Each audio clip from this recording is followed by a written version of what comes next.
오늘은 예레미야 12번째 시간으로요. 우상, 짝으로 오신 하나님을 상으로 만드는 것이라는 제목으로요. 같이 말씀 상고하고 은혜를 나누도록 할게요.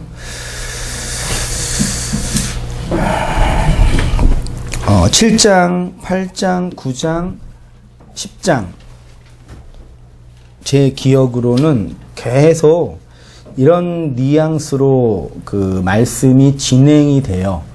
그래서 계속 읽다 보면은 조금 지루하다라기보다는 똑같은 얘기를, 똑같은 설교를 반복하고 있다라는 느낌을 지울 수가 없고, 설교자는 어쩔 수 없이 했던 얘기 또 할 수밖에 없는 건가 할 정도로 이스라엘의 그런 상태를 보면서 계속적으로 우상 숭배, 살인과 그 다음에 도덕적인 타락, 간음 등등의 그 현실적인 죄를 계속 지적을 하는데 7장 30절부터는 조금 그 독특하다기보다는 끔찍한 이제 모습들이 나와 있죠. 결국 이제 우상 숭배에 대해서 선지자가 계속 지적하는데, 우상 숭배는 구체적인 종교 행위로 나타나고 있는데, 우상 숭배라는 죄를 지었다기보다 죄가 우상 숭배다라는 거죠. 우리가 일상적으로 사용하는 언어에서 죄라는 개념은 법적인 개념 혹은 도덕적 윤리적인 개념인데, 우상 숭배는 종교적인 개념인 거죠. 우상 숭배는 죄예요? 좀 그러네. 우상 숭배는 죄예요? 우상 숭배가 죄입니까? 네, 그렇죠. 그때 그런 우상 숭배가 죄라고 할 때 거기에서 말하는 우상 숭배는 교회나 기독교에서 말하는 우상 숭배보다는 일반적으로 이제 이교도들이나 다른 종파를 믿고 있는 사람들이 이제 우상 숭배를 한다. 그래서 교회 역사를 보면은 이교도들도 그렇게 표현했지만 다른 종파, 예를 들면 구교와 신교, 그러니까 가톨릭이랑 프로테스탄트 개신교가 싸울 때 서로의 논리가 그거죠. 쟤네들은 우상 숭배하고 있다. 가톨릭이 개신교를 향해서, 개신교가 가톨릭을 향해서 그렇게 이제 표현을 했어요. 역사를 보거나 또 우리가 일반적으로 경험할 때 이해하는 우상 숭배도 아주 단편적으로 자기 입장에서 자기 중심에서 이제 보는 거죠. 그럼 우상 숭배라는 게 뭐냐라고 보는데, 우상이라는 단어를, 일단 우상이라는 단어가 한자, 자, 우리나라는 뭐 한글이 뜻글자가 아니니까 소리만 있어서 웬만한 의미를 보려면 다 한자를 볼 수밖에 없더라고요. 그래서 우리가 이렇게 신학하고 있는 작업은 어떤 작업을 하는 거냐면, 은혜도 받고 기도의 응답도 받고 뭐 그런 것도 중요하지만 근본적으로는 이 개념을 파악하는 거예요. 의미를 바르게 이해하는 거. 그 의미를 바르게 이해하려면 언어가 가지고 있는 뜻을 바르게 해석해야 되잖아요. 그래서 원어와 원문, 히브리어와 헬라어 이런 것들을 공부할 수밖에 없고, 그것을 이제 한글로 우리의 문맥에서 적용을 해야 되니까 한글은 의미가 약하니까 한자를 또 볼 수밖에 없는데, 뭐 헬라어, 히브리어는 신학교 가서 처음 이제 보고 배웠고, 지금도 그 사전 보면서 이렇게 띄엄띄엄 이렇게 장님 더듬듯이 보고 있는 상황이기도 하고, 한자는 또 저희 초등학교 때는 안 배웠고 중학교 때도 배웠다 안 배웠다 그랬던 것 같아요. 그 막 한자 표기를 해야 되냐 말아야 되냐 지금 막 그런 얘기 하잖아요. 지금도 막 그 한자를 제대로 이렇게 모르는 그런 상황인데, 또 한문을 공부하다 보니까 우리나라 언어를 이해하려면 한자를 봐야 되는데, 그래서 한자를 잠깐 이렇게 공부하면서 보고 있는데요. 우상이라는 단어를 보니까, 사전을 찾아보니까 우자가 짝을 의미하는 우자래요. 그래서 이게 상은 형체와 형상을 의미하는 상이래요.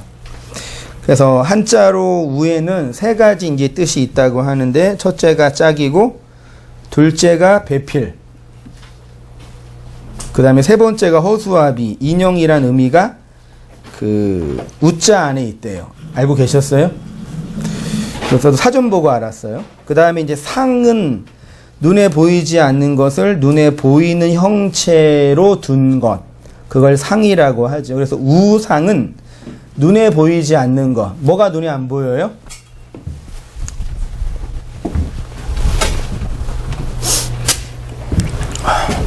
뭐가 눈에 안 보여요? 우가 뭐라 그랬어요? 짝. 짝이 눈에 안 보여요? 아, 결혼하신 분 빼놓고 안 하신 분. 짝이 눈에 보여요? 안 보여요? 안 보여서 누가 어떤 한 여자가 남자를 만나 갑자기 뺨을 팍 때리면서 그러더라고요. 왜 지금 나타났냐고? 짝은 결혼 안 하면 안 보이잖아요? 근데 그 안 보이는 그 짝을 상으로 만든 게 한자가 가지고 있는 의미래요. 그 인간의 모든 욕망은 리비도라고 해서 성적인 욕망이고 그 욕망은 결혼도 투영되는 거죠. 그래서 한 시대의 문명은 결혼이라는 제도 안에 어느 정도 포함되어 있는 것 같아요. 그 시대가 결혼을 어떻게 이해하냐에 따라서 그 시대가 어떻게 인간의 욕망을 해석하고 있냐. 아무튼 그런데 이제 눈에 보이지 않는 짝을 눈에 보이도록 만든 것이 우상이다. 우상이라는 개념 자체가 보이지 않는 우를 보이는 상으로 한다는 개념이랍니다. 무엇을 형체로 만드는 것이냐면 내가 바라는 것, 내가 기대하는 것. 배우자는 내가 기대하는 상이잖아요. 대부분 다. 하기 전에는 물론 결혼하고 나서는 이제 속았다는 거 다 알고는 있지만 결혼하기 전에는 내가 기대하는 상의 투영물이잖아요. 그 짝이나 배필을 형상화한다는 거고요. 다시 말해서 내가 원하는 내 짝, 내 배필, 내 결혼할 대상을 형체로 만든 것을 우상이라고 한다.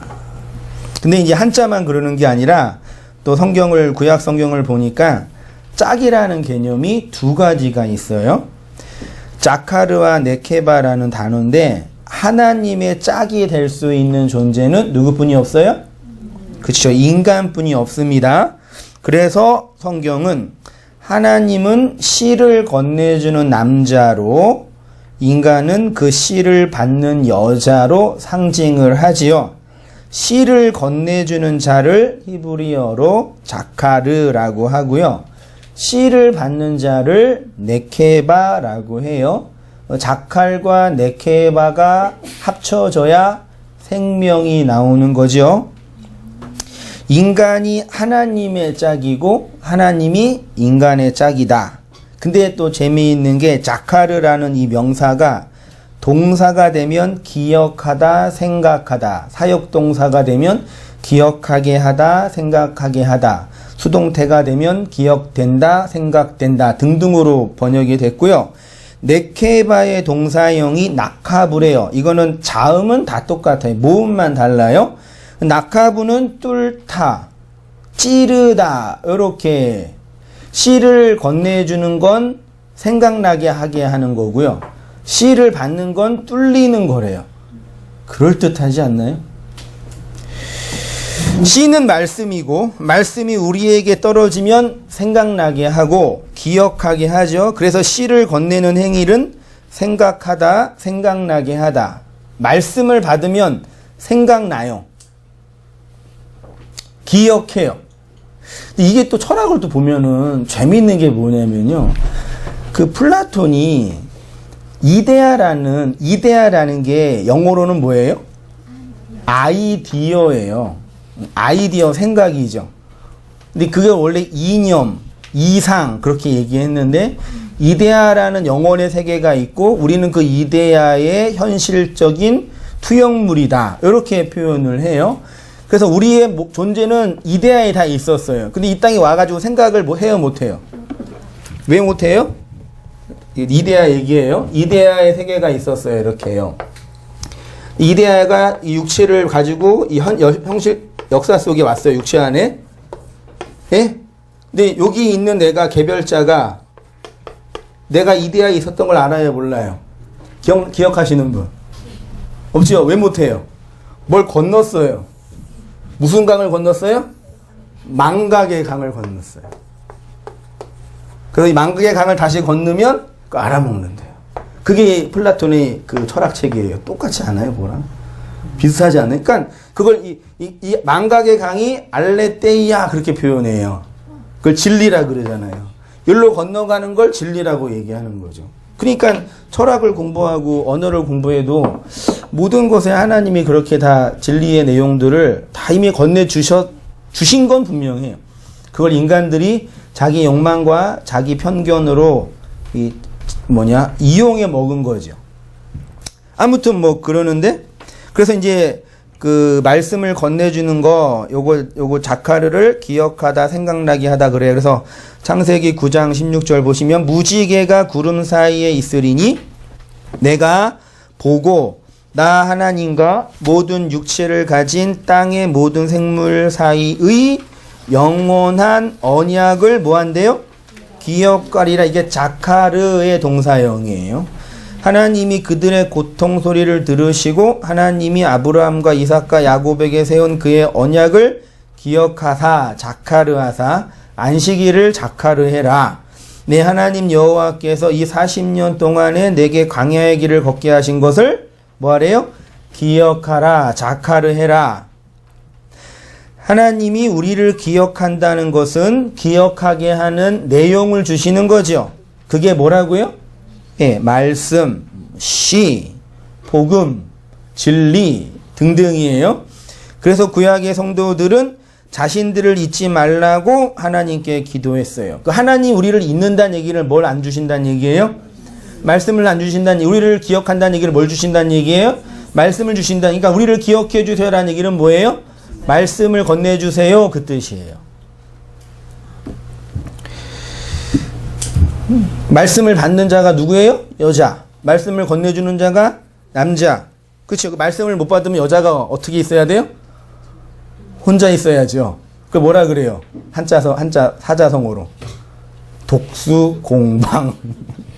그 뭐예요? 독수공방이. 여자가 남편 없이 혼자 있는 거. 옛날, 물론 이게 뭐 페니스트가 말하는 그 남전 그런 게 아니라요. 이미 그렇게 다 있는 거예요. 그러니까 독수공방 하지 않을 수 있는 유일한 길은 남편의 말이 떨어져야 되는 거죠. 나를 혼자 두지 마세요. 그 뜻이에요. 그래서 그 뭐 하박국뿐만 아니라 모든 성경에 뭐 진노 중에라도 긍휼을 잊지 마옵소서, 기억해 주세요. 이렇게 기도한 거예요. 그래서 성도는 하나님의 그 말씀을 기억하여. 그러니까 우리는 모든 사람은 망각했는데 망각의 강을 건너서 말씀이 떨어져서 기억이 된 거예요. 생각나는 거예요. 그래서 그 생각나게 그 말씀을 찾는 거예요. 근데 그게 뭔지 모르니까 마음이 어떻게 해요? 푸토코스하고 가난한 거예요. 이게 왜 어떤 메커니즘인지 이해되시기, 우리 안에 일어나는 영적인 흐름이 뭔지 아시겠죠? 우리가 왜 그리스도의 복음과 진리의 말씀을 찾을 수밖에 없는지, 이 세상에 사는데 돈 버는데 마음의 평안을 유지하는데 그렇게 도움이 안 되는 이 그리스도의 복음이 왜 우리한테 이토록 필요한지. 그렇죠. 그게 떨어졌으니까요. 그런데 기억하게 하는 그 내용이 무엇이냐면 그것이 바로 우리를 뚫고 들어온 말씀이다. 그래서 씨를 받는 여자의 동사형에 니카브 안에 뚫다, 찌르다라는 뜻이 있습니다. 쉽게 말해 하나님의 말씀이 네케바인 우리를 찌르고 뚫고 들어온다. 그래서 말씀을 받을 때 어떤 경험을 하세요? 나를 뚫고 들어오는 경험을 하죠. 나를 깨트린다. 이전까지 내가 생각해왔던 편견들이 깨진다. 그런 경험들. 그러니까 씨가 땅 속에 들어가려면 땅을 뚫고 들어가야지. 땅을 못 뚫으면 씨가 말라서 생명을 못 내잖아요. 땅은 우리의 마음이니까 땅 끝까지 그 말씀이 들어가야 우리 안에 그 씨가 열매를 내는 것처럼 말씀이 뚫고 들어오는 거예요. 그 경험에 이제 뭐 우리의 의식과 무의식 속에 혹은 정서의 여러 가지 이제 변화와 그 정동이라고 하는 정서적 변화들도 일어나게 되는 거죠. 그래서 성경이 뭐 히브리에서 알고 있는 것처럼 하나님의 말씀은 살아있고 활력이 있어 좌우에 날선 어떤 뭐예요? 하나님의 말씀이 검이죠. 우리는 뭐예요? 검의 집이 되는 거죠. 그러니까 네케바는 그릇이고 자카르는 그릇에 담겨지는 내용물이에요. 네케바는 집이고 칼집이고 자카르는 칼이죠. 그래야지 그게 칼이 되는, 힘이 되는 거죠. 예레미야 23장 보세요. 선지자에 대한 말씀이라 내 마음이 상하며, 마음이 변했어요? 이 상하다가 생선 상하는 게 아니라 말씀 때문에 마음에 큰 변화가 일어나는 거예요. 뼈가 떨리며 취한 사람 같으며 포도주에 잡힌 사람 같으니, 하나님의 말씀에 강력한 영향력 때문에 지성과 감성과 의지에 아주 큰 그 지각 변동이 일어나는 거예요. 그의 그 거룩한 말씀 때문이라. 누가복음 2장 34절은 한번 여러분 읽어주세요. 시작.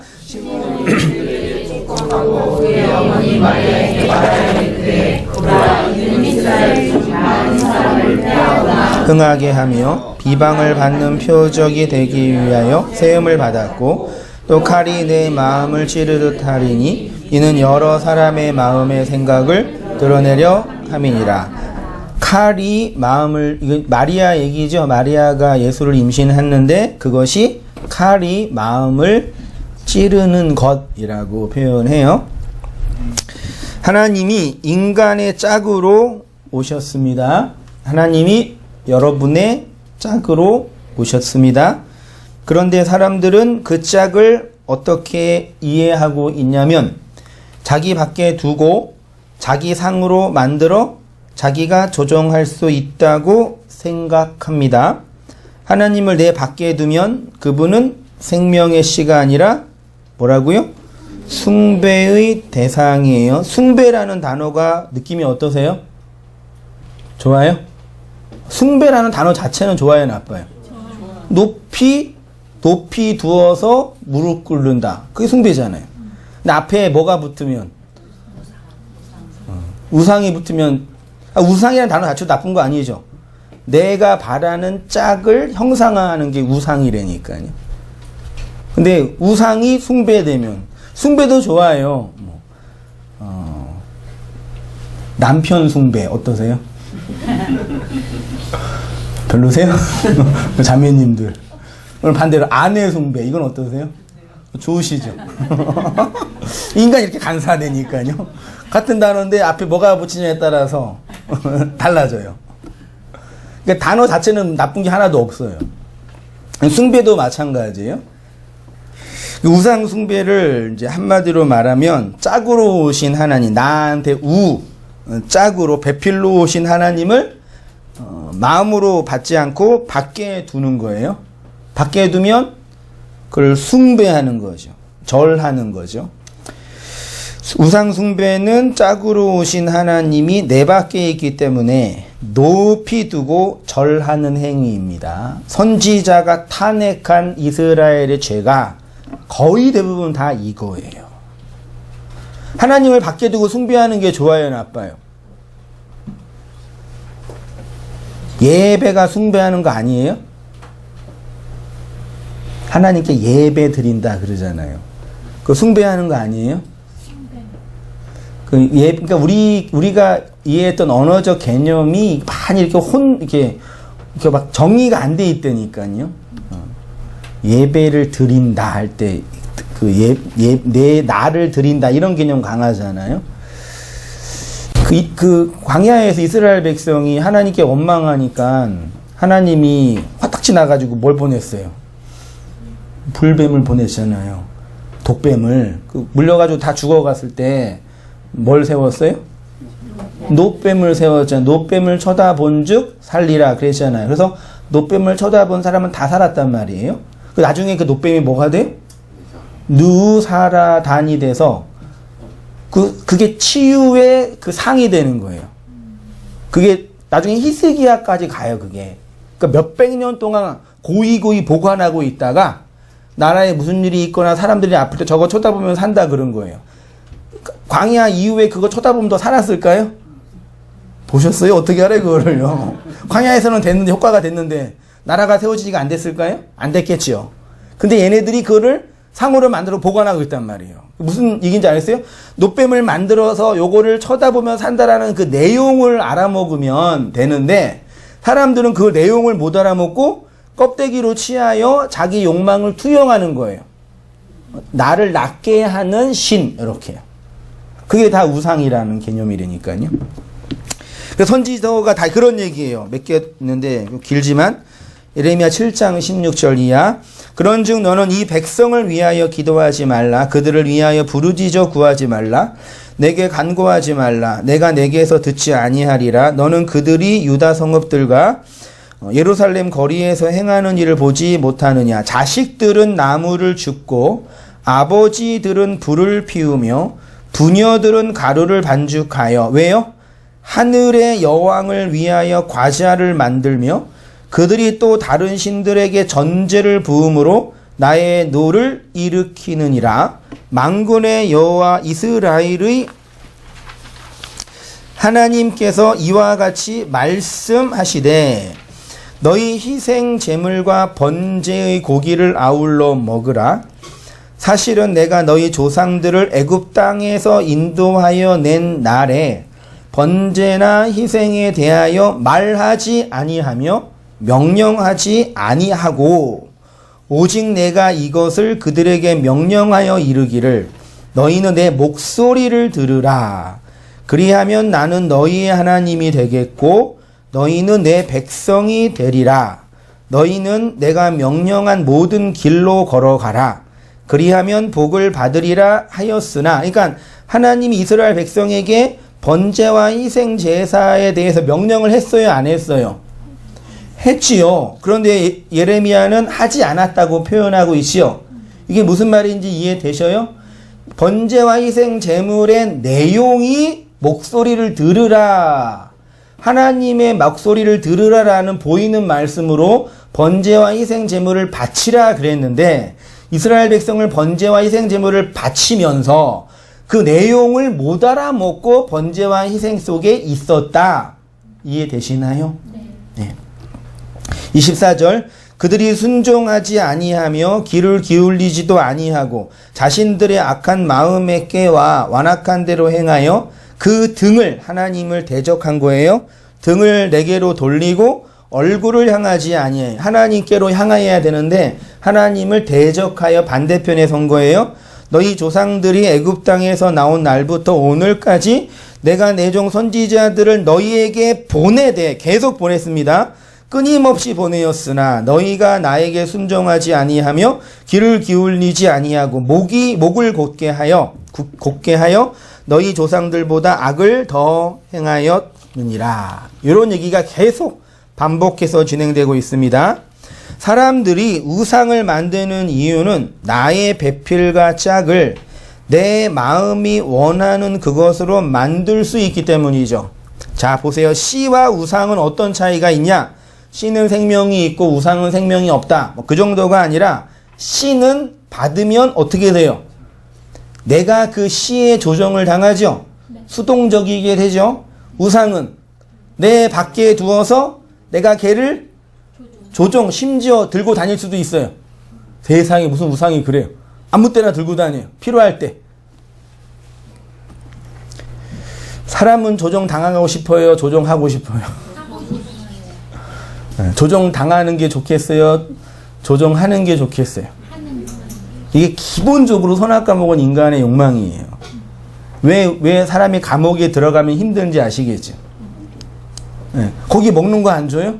안 가봐서 모르겠지만 주지요. 심지어는 그 유럽 이런 데 감옥은 우리나라의 그 정말 거주지 힘든 곳에 사시는 분들도 낫대요. 진짜 그러대요. 그래도 가겠어요? 간다고 하는 분들이 있긴 있었지만, 근데 근본적으로 교도소와 가난한 이게 힘든 상황이 다른 이유는 거기는 내가 내 몸을 내 마음대로 못하고 여기는 그래도 할 수 있다 생각하니까요. 그러니까 수동성과 능동성의 문제. 이게 인간의 모든 그 욕망과 정서와 고통의 근원이에요. 그렇죠? 단지 내가 힘들고 어렵다라는 부분이 아니라 내가 조정을 못하는 거와 조정을 당하는 거예요. 그러니까 신의 자리는 조정하는 자리예요? 조정을 당하는 자리예요? 조정하는 자리잖아요. 우리가 신이 되는 게 그런 뜻이거든요. 근데 하나님 우리에게 오셔서 뭐라 그러시는 거예요? 네가 나를 조정하는 게 아니라 내가 너를 조종하겠다. 어떻게 해요? 너한테 내 씨를 건네주어서. 근데 우리가 하나님을 믿으면 그래요. 당신의 씨를 받아서 내가 주님께 조종당할게요.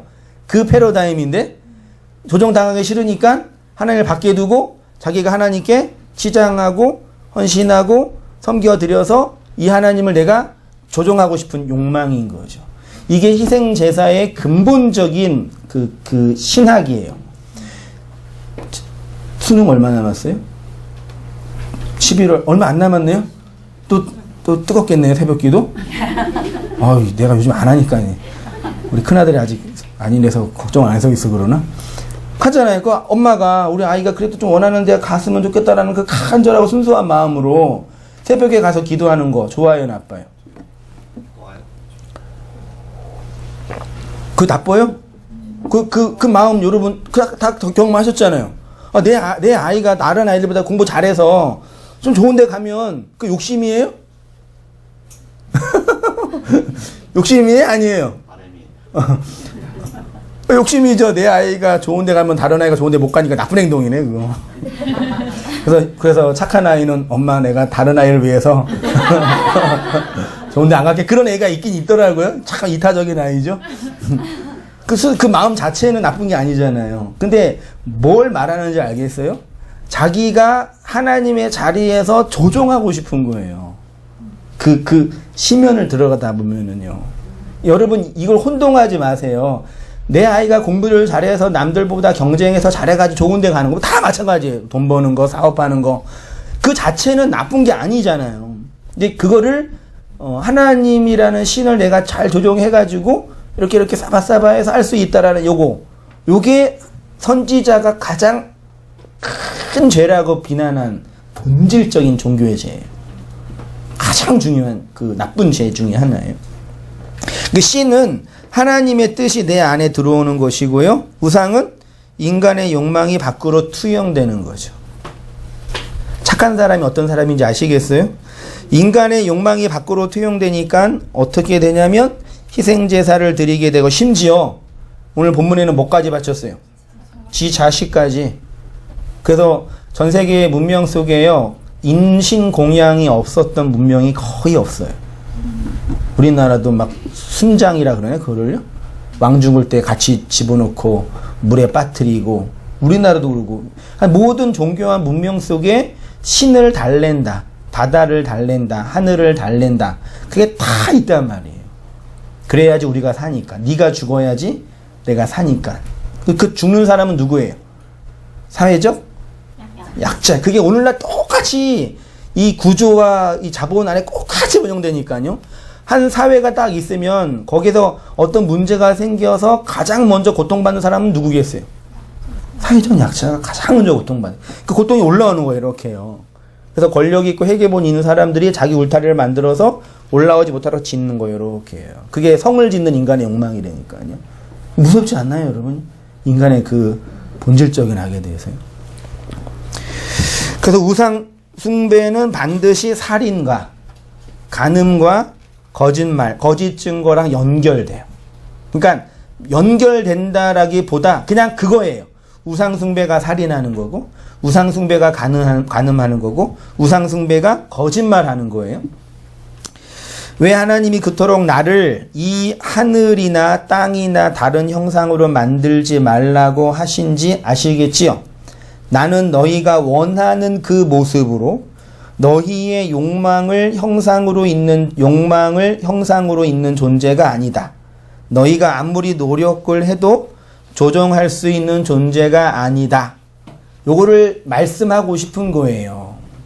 근데 이 선악과목은 인간이 끊임없이 어떻게 해서든지 하나님을 조종하고 싶은 거예요. 그러니까 하나님을 조종하는 거랑 자본주의 경제 원리에서 경쟁하는 거랑 잘 구분이 되세요?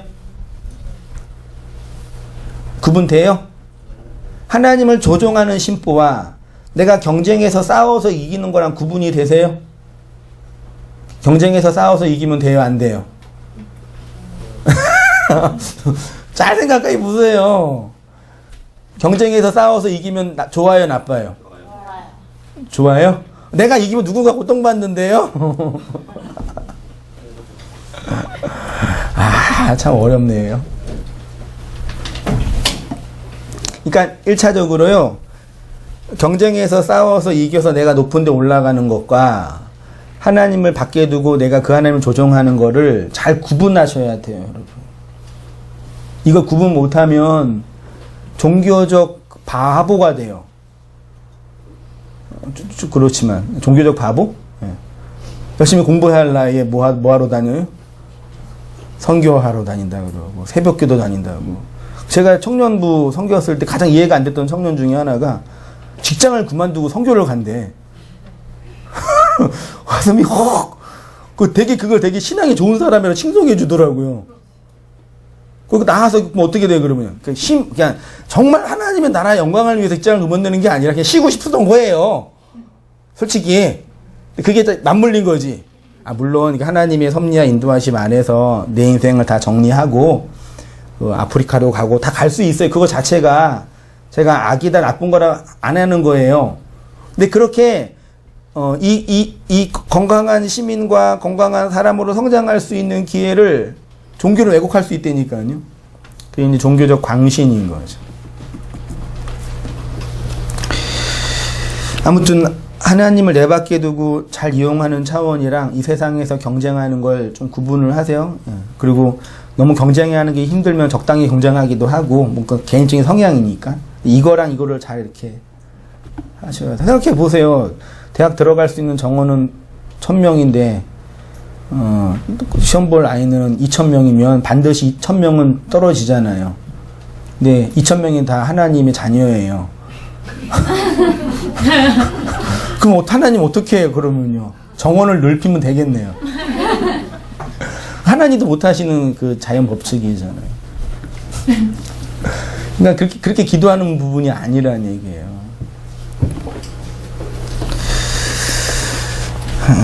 만만치 않은 문제지만 우리가 잘 이게 정리해 가면서 자녀도 교육하고 인생도 살아가고 또 누릴 건 또 누리며 이렇게 해야 할 부분이 필요하다고 생각이 들어요. 다른 복음 볼게요. 3페이지 중간쯤에요. 하나님이 우리의 자카르, 즉 씨를 건네는 분으로 오셨고요. 우리는 그 하나님의 씨를 받는 네케바가 되어 생명을 잉태하고 출산하여 여자로 살아가는 것이 복음의 핵심입니다. 이건 됐죠? 네. 다른 복음이라는 게 있네요. 밑에 각주 9번에 제가 읽어볼게요. 고린도전서 11장 4절 이하에 만일 누가 와서 우리가 전파하지 아니한 다른 예수, 우리가 전파하지 아니한 불교, 우리가 전파하지 아니한 이슬람교가 아니라 전파하지 아니한 뭐예요? 이게 뭐예요? 차인가? 죄송해요. 오늘 왜 이러지? 네, 여보세요? 예? 사모님. 네. 저기 위에 있거든요.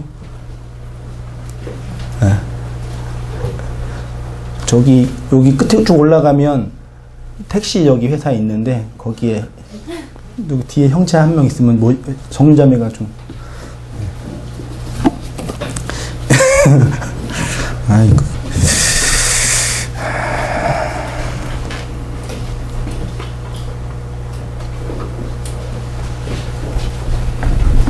나 다른 복음이죠. 그 예수가 있는데 다른 예수래요. 잘 이게 예수가 여러 개 있는 건가? 예수 말고 다른 예수. 표현이 좀 그런데 다른 예수를 전파하거나 혹은 너희가 받지 아니한 다른 영을 받게 하거나 혹은 너희가 받지 아니한 다른 복음을 받게 할 때 너희가 잘 용납하는구나 되어 있죠. 갈라디아서 1장 6절 그리스도의 은혜로 너희를 부르신 이를 이같이 속히 떠나 다른 복음을 따르는 것을 내가 이상하게 여기노라. 그러나 우리나 혹은 하늘로부터 온 천사라도 우리가 너희에게 전한 복음 외에 다른 복음을 전하면 저주를 받을지니라. 여기에서 말하는 다른 복음은 물론 그 바울의 문맥을 이해해야 되지만 율법주의, 유대주의로의 회귀예요. 몇 번 말씀을 드렸지만 초대교회 구성원의 대다수는 전 종교가 뭐였어요? 유대교고 유대교는 할례 등과 같은 종교 행위, 율법의 행위로 구원 얻을 수 있다라는 구원관을 가지고 있었어요. 유대교도였는데 기독교인이 됐는데 예배만 드리고 말씀만 듣고 성경만 배우니까 이게 좀 서운한 거예요. 절기가 되고 무슨 날이 되면 뭘 또 해야 할 것 같다는 생각이 들어요. 그래서 다시 한 거예요. 그래서 바울이 다른 복음이라고 표현을 한 거예요. 물론 그것만 있는 게 아니라요. 다른 복음은 하나님을 내 밖의 우상으로 만들어 버리는 것입니다. 우상은 내 짝, 내 생명을 상으로 만드는 것인데 이것은 인간의 성장 과정에서 필연적으로 경험하는 내용이고 과정입니다. 쉽게 말해 어린아이에게는 반드시 뭐가 필요해요? 어린아이에는 반드시 우상이 필요해요. 실제로 아이돌을 좋아하는 아이들이 있는 거죠. 요즘에 애들이 이제 조숙하니까 유치원 때부터 벌써 이제 그 유치원에 여자 우리 담비도 그러는데 TV에 이제 아이돌 그룹이 뭐 우주소녀 맞나요? 소녀시대는 옛날 읽으셨죠 그분들은. 그분들이 나와서 막 흔들면 여자애들이 어떻게 해요? 똑같이 따라하죠. 그 예쁘다 그러고 좋다 그러죠. 똑같이 따라해요. 그리고 또 이제 뭐 청소년기나 심지어 대학생들도 그 뭐죠? 연애 연인들 좋아하잖아요. 근데 나중에 나이가 자랐는데도 좋아하면은 이상하나요? 어린 아이에게 우상이 필요합니다. 유아기 때 아이는 엄마와 애착 관계를 가지고 자아와 세상을 이해하며 의식이 분화되어 애착 관계를 반대로 얘기하면 우상 숭배예요. 그렇게 엄마와 애착 관계를 가지고 있다가 엄마와 분리되는 경험을 하죠. 그때 불안해하죠. 그걸 이제 심리학 용어로 분리불안이라고 하는데 왜 아이들이 분리불안을 경험하냐면 내가 우상과 분리되지 않았기 때문이죠. 이 분리불안은 언제 없어져요? 아이가 건강하게 자라면 우리 큰아들도 있어서 얘기하기 좀 그렇지만 없다고 치고 지난주는 안 왔었거든요. 큰아들도 다 거의 대부분 비슷해요. 어린이집 막 애들 데리고 가면 막 우는 애들이 있죠. 있었죠. 그 어렸을 때 우리 집사람이 막 모유수를 다 키웠는데 집사람이 화장실 가려고 그러면 어떻게 해야 돼요? 두고 가야 되잖아요. 근데 두고 가면은 애가 우는 거, 이게 내려놓으면 우는 거, 그런 애들이 있다 그러잖아요. 그래서 어떻게 해요? 안고 볼일을 보는 거예요. 그 참 애 키우기 힘들다 그랬거든요. 저는 보기만 했지만. 그 또 하나는 또 이제 3살 때인가 2살 때가 유치원이 아니라 어린이집, 영아 전담 유치원, 영아 전담 어린이집.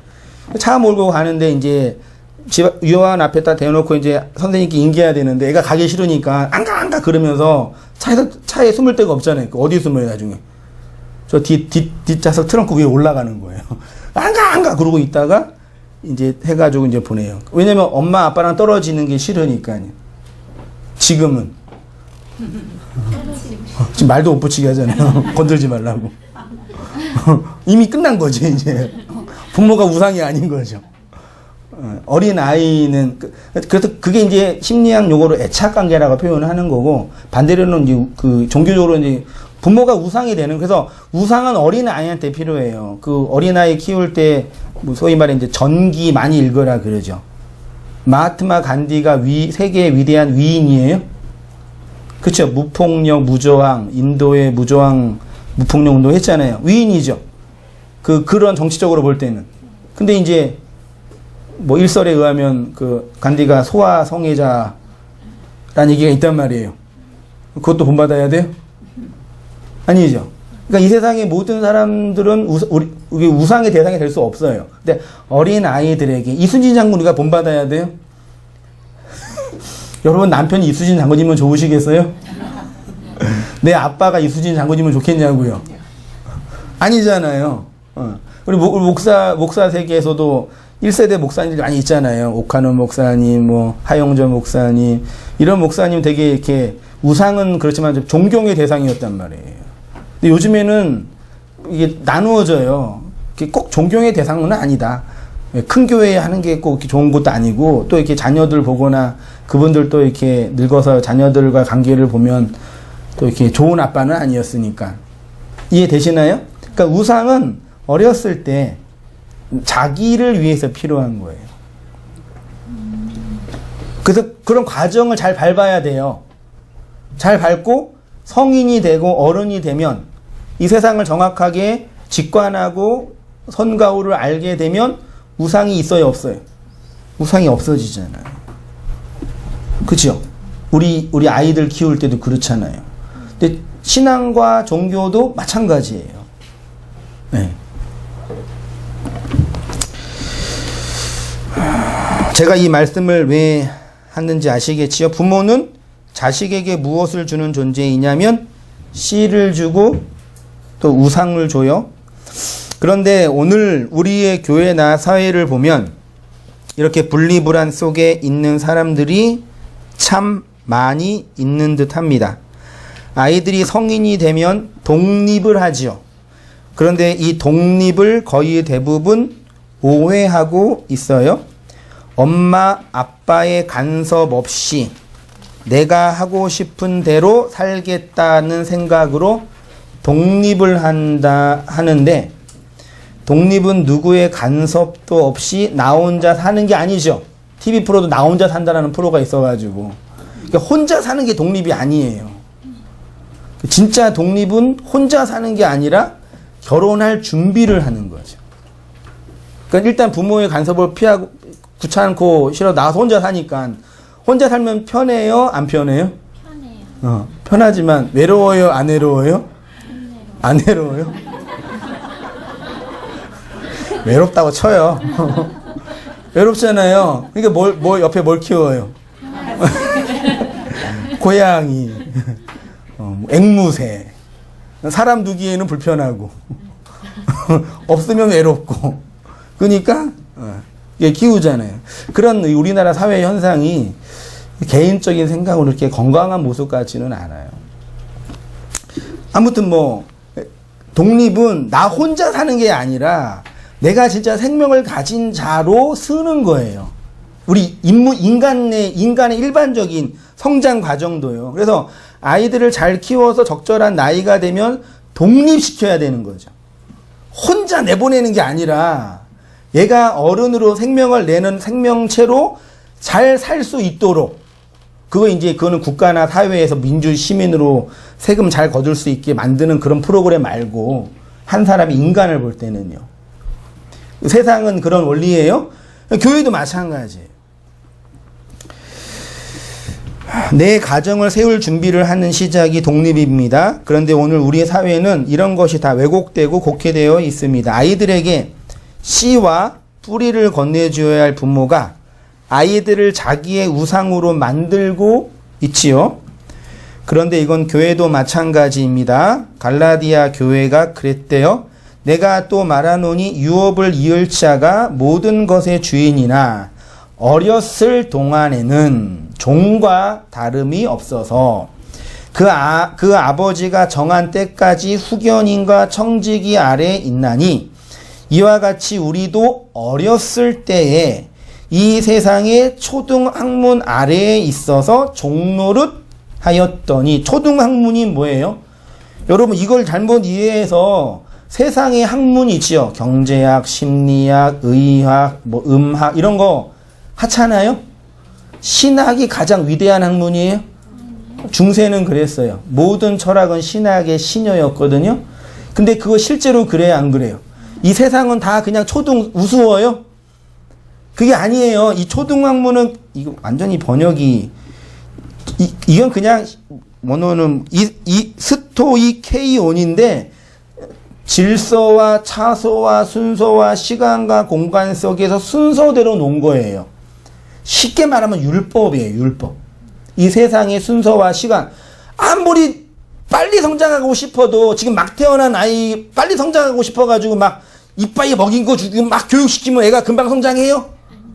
시간을 두고 차근차근 해야지 애가 성인이 되잖아요. 그렇게 시간과 공간 속에서 자라는 그 과정이 율법 체계인데 그게 초등학문이에요. 그러니까 하나님이 우리를 이 율법 체계 안에 두신 거예요. 여기에서 잘 자르라고요. 어렸을 때 세상의 초등학문 아래에 있어서 종로를 하였더니 때가 참해. 되게 중요한데. 때가 시간이 되니까 하나님이 그 아들을 보내사 여자에게서 나게 하시고 율법 아래에 나게 하신 것은 율법 아래에 있는 자들을 속량하시고 우리로 아들의 명분을 얻게 하려 하심이라.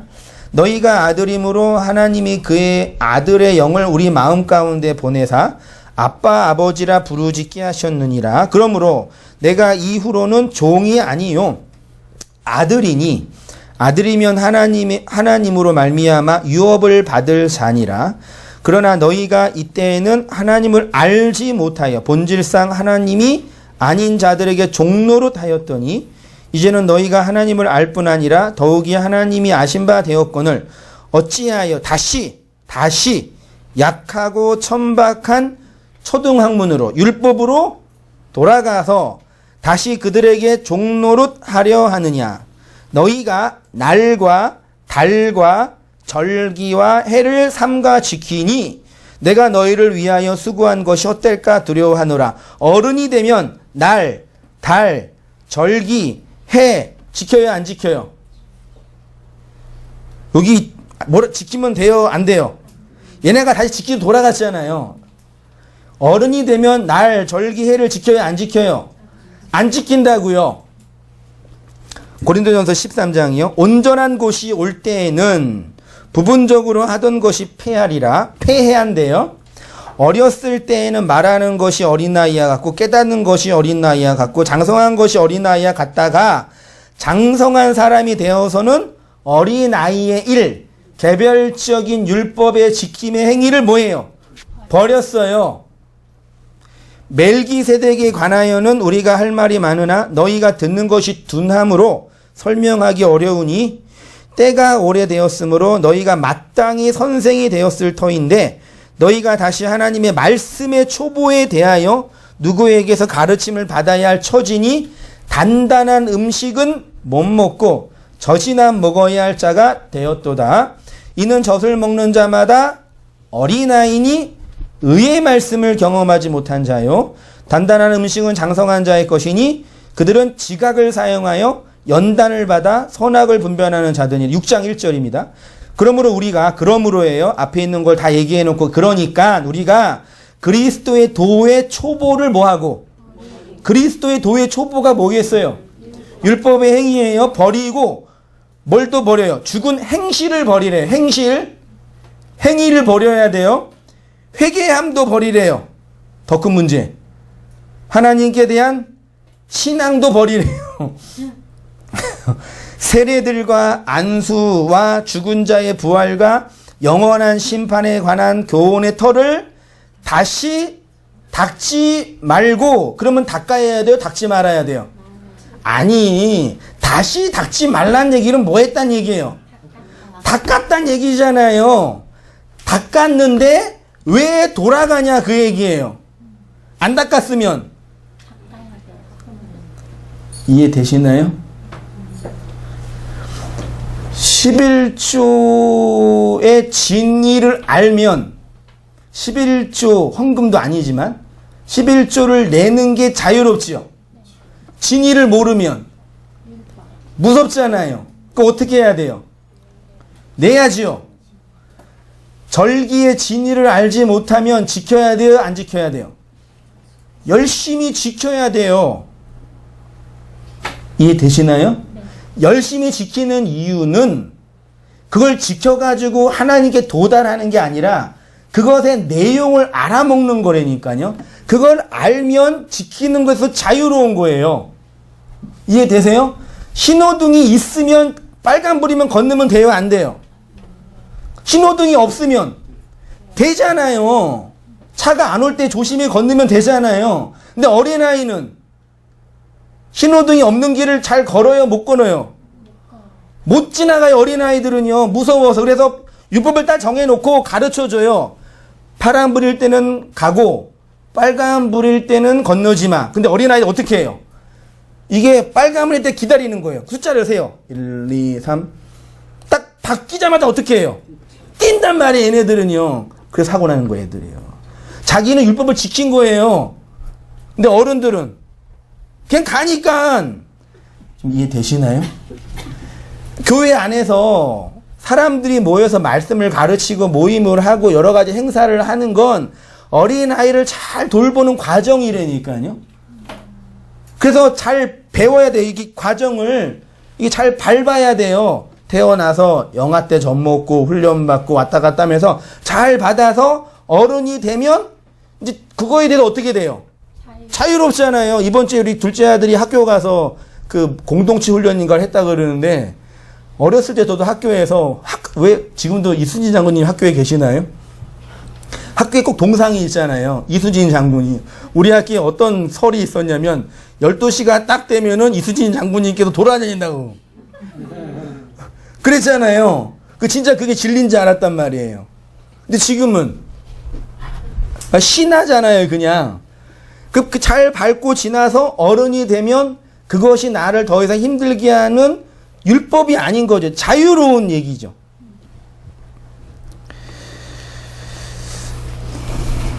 그 교회 안에서도 과정을 잘 밟아야 된다니까요.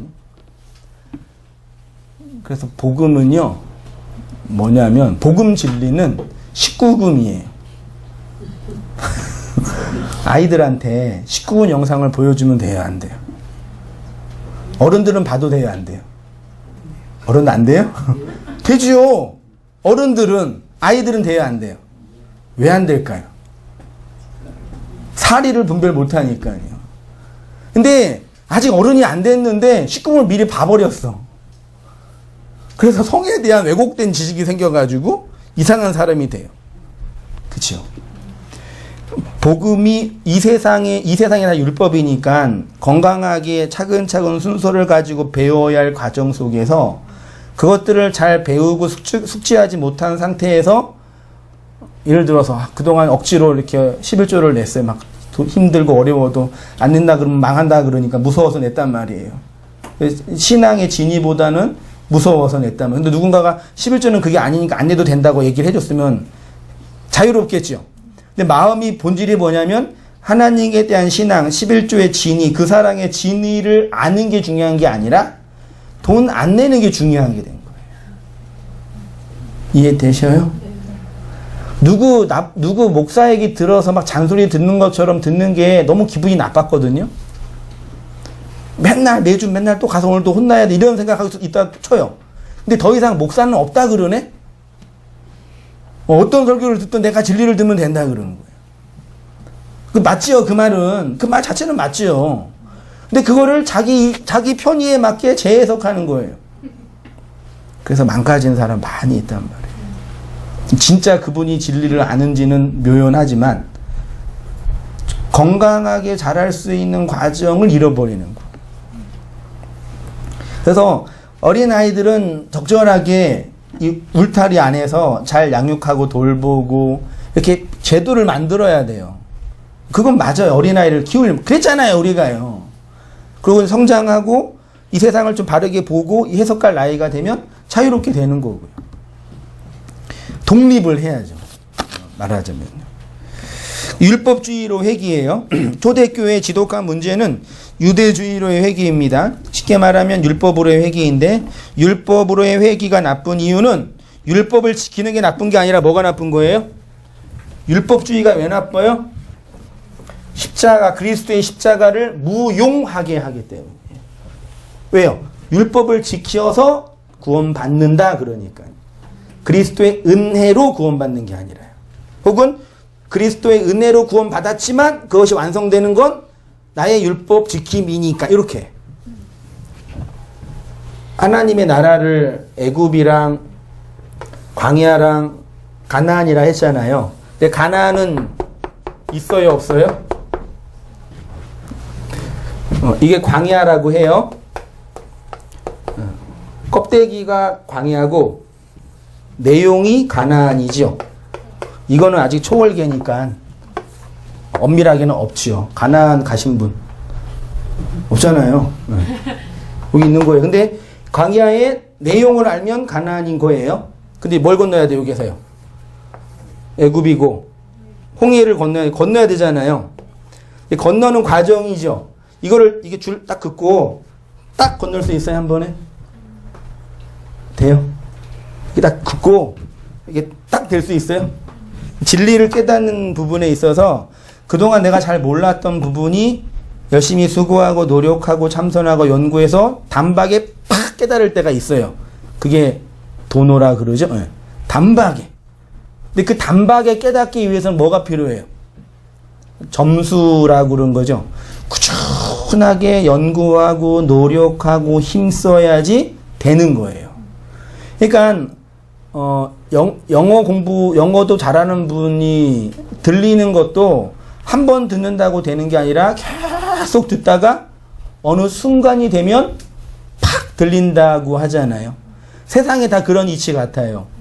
그러니까 우리가 진리를 알고 진리에 도달하는 있어서 이 과정을 중요하게 여겨야 돼요. 이 과정을 무시하고 존재 자체가 바뀐다 이렇게 말하는 분들이 있어요. 그 과정 속에 있는 사람을 무시한다든지 그 과정 속에서 고민하고 아파하는 사람들을 이해 못한다든지 그런 분들이 있단 말이에요. 어린아이가 유치원 그래 말하자면 뭐라 그럴까요? 유치원 아이가 와가지고 시무룩하게 엄마 나 인생이 너무 힘들어. 그럼 뭐라 그러겠어요? 예를 들어서 쉬운 예를 들어서 걔 인생은 힘들어 죽겠는 거예요 지금. 엄마 입장에서는 무섭지. 네가 뭔데? 근데 야 인생도 안 사는 애가 아유 그러면 돼요 안 돼요? 잘 걔 입장에서 이해해 줘야 되잖아요. 걔는 힘들게 인생의 과정을 밟고 있잖아요. 걔한테 이렇게 전부잖아요. 좀 이해되시나요? 우리가 신앙을 알고 신앙생활을 한다는 거는 뭐 단박에 이게 되고 많이 듣고 많이 공부하고 많이 실패해가지고 된 거지. 어느 순간 팍 된 거 한 사람도 없어요. 그래 놓고 저 구석에서 힘들게 지금 율법 안에서 고통받고 아파하고 있는 지체들을 보면서 아유 아직도 진리가 안 돼가지고 그러면 돼야 안 돼요. 그 개구리가 올챙이 시절 기억 못하는 건 운명이지만 그래서 과정을 우습게 여기는 사람은 별로 좋은 사람 아니에요. 근데 사람들은 과정을 별로 안 좋아해요. 설교 잘하기 위해서 노력하는 목사가 좋아요? 설교 잘하는 목사가 좋아요? 노력하는 세상은 그렇게 안 해요. 이미 된 거 가지고 써먹으려고 그런단 말이에요. 그게 세상이잖아요. 그 성도도 마찬가지예요. 그 진리에 이르는 과정. 그게 율법인데, 껍데기는 율법인데 내 안에는 진리라고요. 그러니까 진리는 율법을 내용으로 있는 거니까, 그러니까 율법의 과정으로 진리에 이르는 거라니까요. 딱 진리, 율법 딱 두 개를 나누어 놓고, 요건 됐고, 요건 안 됐고, 그런 거 없어요.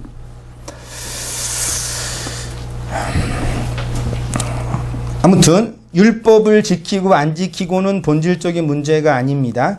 보다 근본적인 문제는 유대주의로 대표되는 율법주의는 그리스도의 십자가 새 언약의 영을 인정하지 않는 구약 종교의 한계에 머물러 있기 때문입니다.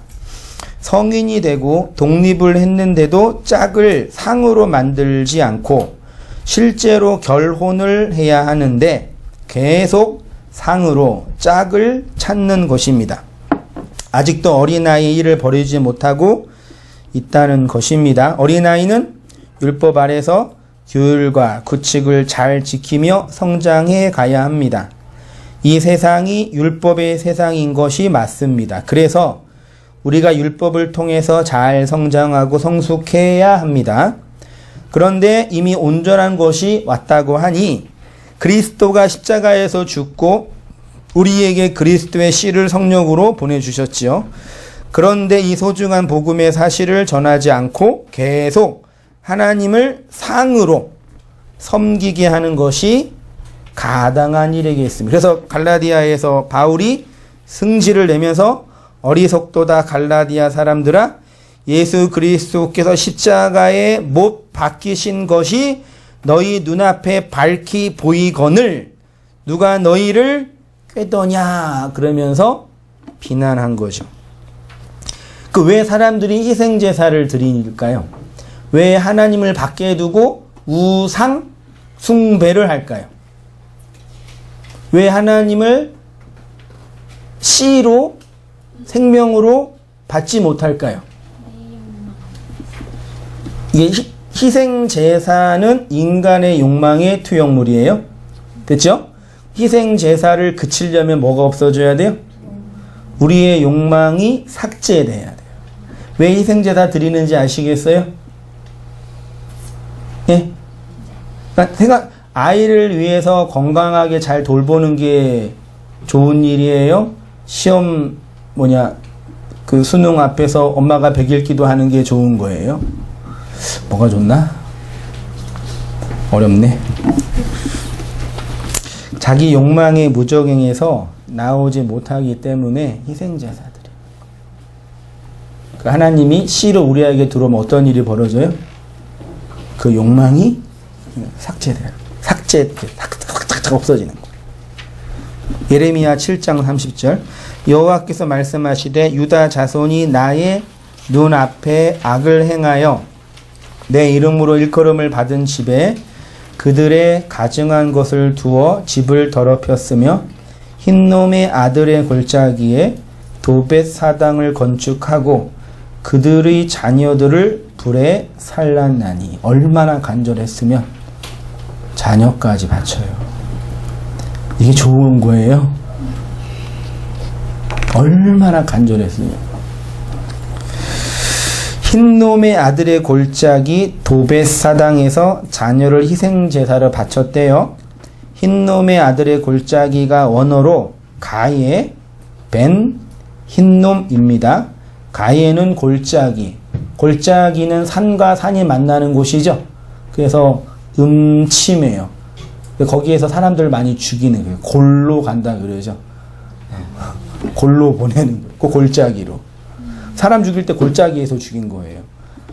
벤은 아들이고 흰놈은 사람 이름이고, 그러니까 벤 흰놈, 흰놈의 아들이 가예 골짜기. 요게 어린아이를 희생제물로 바치는 곳이었으니까 어린아이의 울음의 소리가 항상 들렸겠죠. 신약 성경이 가예 벤 흰놈을 게헨나로 번역을 했어요. 게헨나는 희생제사를 바친 동물의 시체를 태우는 쓰레기장으로 불로 항상 죽은 동물을 태웠기 때문에 불도 꺼지지 않고, 시체가 있으니까 뭐가 있어요? 구더기가 있겠죠. 구더기도 죽지 않는. 그래서 예수님께서 지옥을 불도 꺼지지 않고 구더기도 죽지 않은 곳, 그게 게헨나에, 그걸 지옥이라고 예수님 성경이 상징해서 표현한 거예요. 게헨나가 쓰레기장이에요. 우리의 욕망의 쓰레기장. 그게 지옥이라고요. 그 지옥을 어떻게 청소해요? 여러분 집에 집안 청소 잘 하셔요? 아무도 보여주기 싫을 때가 많이 있잖아요. 그 집 청소 언제 하세요? 누가 오셔야 돼요. 우리 집에도 항상 그래. 집사람한테 누가 좀 오셨으면 좋겠다고. 왜요? 그때 청소하니까요. 누가 오셔야 된다니까요. 이 쓰레기장은 누가 오셔야지 치워져요. 네? 누가 오셔야지, 내 집에 오셔야지 치워진다고요. 씨로 오신 하나님을 내 밖의 상으로 만들면 이렇게 불도 꺼지지 않고 구더기도 죽지 않는 게헨나가 됩니다. 왜냐하면 어떻게 해서든지 희생제사를 드려야 하기 때문에 욕망의 무덤이에요. 그래서 하나님이 우리에게 씨를 건네주는 이유는 우리를 그 말씀으로 조정하고 거룩하게 만들고 온전하게 하고 구원받게, 다양한 그 신학적인 프레임들이 있지만 근본적으로는 우리를 그 욕망의 지옥에서 나오게 하는 거예요. 그래서 내 욕망으로 세상을 바라보지 않고 하나님의 그 생명으로 세상을 바라봐요. 진짜 중요한 말이에요. 진짜 제가 말했어도 너무 잘했어요. 내 욕망으로 세상을 바라보지 않고 하나님의 그 생명으로 세상을 바라보는 거예요. 그러니까 진리는 욕망의 삭제지만 생명의 덧입혀짐이라니까요. 진리는 생명이에요. 어떻게 내 밖에서 내 안으로 씨가 들어오냐. 희생제사가 단번에 완벽하게 완성된 곳이 어디라고요? 그리스도의 십자가가 신랑과 신부가 만나는 결혼식, 신혼빵이에요, 사실은요. 골고다 언덕에 그리스도 십자가가 세워졌죠? 그 주위에 누가 있어요? 요한복음 19장 25절 위에 이모와 글로바와 마리아 막달라를 하다가 결국 누구만 있어요? 마리아만 있어요. 마리아는 바짝 말라 있는 불임의 여자예요. 바짝 말라 있는 네케바가 자카르를 만나니까 뭐가 나와요? 26절 이하에 어머니께 말씀하시되 여자여 보소서 아들이 누구예요? 요한이죠. 요한이 기쁨, 사랑 그 뜻이죠. 자카르의 씨와 네케바가 함께 만나서 마리아, 그래서 아들이 나온 거예요. 그렇죠? 그게 요한이래요. 요한 1, 2, 3서에 요한이 계속 말하는 게 뭐예요? 아들이 된 우리가 사랑이고 생명이고 호몰로게오하고 사랑하는 자가 된다. 계속 반복하면서 얘기하는 거예요. 바알로 섬기는 하나님이요. 하나님을 우상으로 섬기면 희생제사를 열심히 드릴 수밖에 없습니다. 그런데 바알이란 단어의 진짜 의미는 주인, 남편, 소유주래요. 하나님이 우리의 남편이고 주인입니다. 그런데 이스라엘은 하나님을 상으로 만들고 그를 섬겼다는 것입니다. 그래서 하나님이 그리스도로 우리에게 오셨고 십자가에서 죽고 그리스도의 말씀을 보내셔서 오순절의 열매를 맺게 하신 것입니다. 이 성령의 열매가 기쁨의 소리, 신랑과 신부의 소리. 34절 보세요. 그때 내가 유다 성읍들과 예루살렘 거리에 기뻐하는 소리, 즐거워하는 소리, 신랑의 소리, 신부의 소리가 끊어지게 하리니 그랬죠. 그거 반대로 읽어보세요. 신랑의 소리, 신부의 소리, 기쁨의 소리, 즐거워하는 소리가 여기에서 나는 거예요. 하나님을 짝으로 받아 그 생명을 받으면 율법의 도성인 예루살렘 안에서 기쁨과 즐거움과 신랑과 신부의 소리가 신혼방에 자카르와 네케바가 만나서 생명이 잉태돼서 생명이 출산되는 그 현실. 근데 그거를 하나님이 너희가 나를 씨로 받지 않으니까 없애겠다. 그 뜻인 거예요. 그걸 안 네케바인 우리가 불임의 여자인 걸 알고 한나처럼 통곡하고 기도하여 나에게 그 생명 건네주세요. 이렇게 다 모든 구약의 성도들의 이야기, 신약교회의 이야기가 다 이 이야기예요. 이 우리의 이야기고요. 그래서 그 언약을 받은 성도가 항상 기뻐하고 쉬지 말고 기도하고 범사에 감사하는 그 생명을 담은 자. 물론 인내하고 고통받고 아파하고 기다려야 되지만 아이가 나오는 그 출산의 영광과 기쁨을 인생 속에서 누리며 살아가는 게 성도의 영광인 거죠. 그렇게 하나님의 말씀의 은혜 안에서 새 언약 안에서 살아가시는 성도님 되시기를 부탁드리고 축원드립니다. 기도드릴게요.